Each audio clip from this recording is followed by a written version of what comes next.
Halo teman-teman, aku Imadwi Rahmania. Di video ini aku akan menjelaskan sedikit pemahaman aku setelah melakukan pretest materi cloud computing. Jadi setelah aku melakukan tes tadi, dapat aku pahami bahwa cloud computing adalah teknologi yang memungkinkan kita menggunakan sumber daya komputasi seperti server, storage, jaringan, dan aplikasi melalui internet sesuai dengan kebutuhan. Salah satu konsepnya yakni on-demand self-service, yakni pengguna bisa menyediakan dan mengatur resource secara mandiri tanpa harus meminta bantuan dari penyedia cloud-nya. Kemudian, aku juga memahami bahwa cloud computing ini memiliki 3 model layanan, yakni IaaS, PaaS, dan SaaS. Yang pertama, IaaS ini memberikan infrastruktur seperti virtual machine, storage, dan jaringan.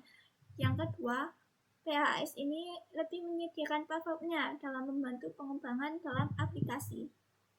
Terakhir, yang ketiga, SaaS ini lebih ke aplikasi yang langsung digunakan oleh pengguna seperti Google Workspace dan Microsoft. Hal lain yang menurut aku penting itu ada virtualisasi dan container, yang dimana virtualisasi ini adalah salah satu hardware fisik yang digunakan untuk beberapa virtual mesinnya. Di dalam itu ada hypervisor yang bertugas membantu dan mengelola virtual mesinnya. Di situ juga virtual mesin ini ada perbedaannya dengan container. Virtual mesin ini memiliki host OS-nya sendiri, sedangkan si container ini nggak bisa, dia harus berbagi kernel dari OS host, sehingga ini lebih ringan.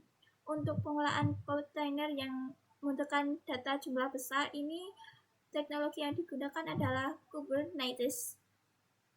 Sedangkan dalam arsitektur cloud ini, aku pahami ada beberapa komponennya seperti FPC, load balance, auto scaling, CDN, star storage.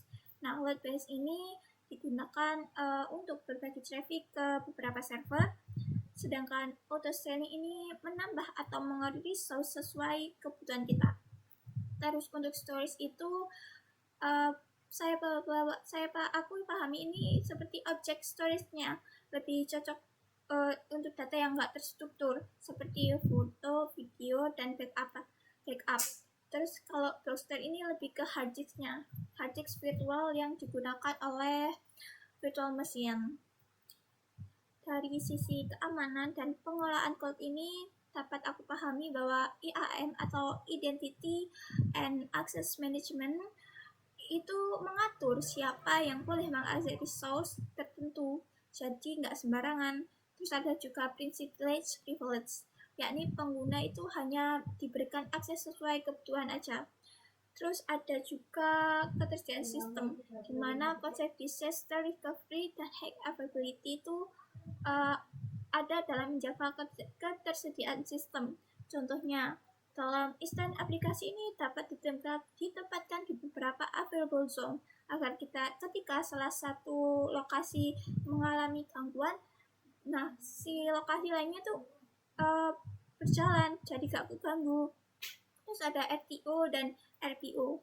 Dalam RPO ini recovery time objective dan RPO ini recovery point objective. RTO ini berkaitan dengan berapa lama waktu maksimal yang dibutuhkan untuk memulihkan sistemnya. Sedangkan RPO ini berapa banyak data yang harus ditoleransi untuk hilang.